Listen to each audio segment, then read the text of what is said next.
அன்புள்ள சகோதரிகளே, உங்கள் யாவரும் கர்த்தர் சந்திக்கத்தால் மிக்க மகிழ்ச்சி அடைகிறேன். என் அப்பா பிதா உங்களை நேசிக்கிறார். அன்பான தேவ பிள்ளைகளே, உங்கள் யாவரும் கர்த்தர் துதிக்கும் போது, கனப்படுத்தும் போது மகிமையாக இறங்கி பயன்படுத்துகிறார். கர்த்தருக்கே மகிமை உண்டாகட்டும். ஆமேன், ஆமேன், ஹல்லேலூயா. கர்த்தர் நாம மகிமைப்படுத்துறதுக்காக நன்றி செலுத்துகிறோம்.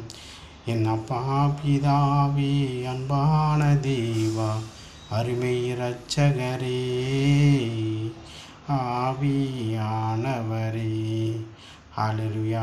கர்த்தர் மகிமையாக இறங்கிறதுக்காக நன்றி செலுத்துகிறோம். எங்கேயோ நான் வாழ்ந்தேன், அறியாமல் வளைந்தேன், என் நேச தேடுகிறே,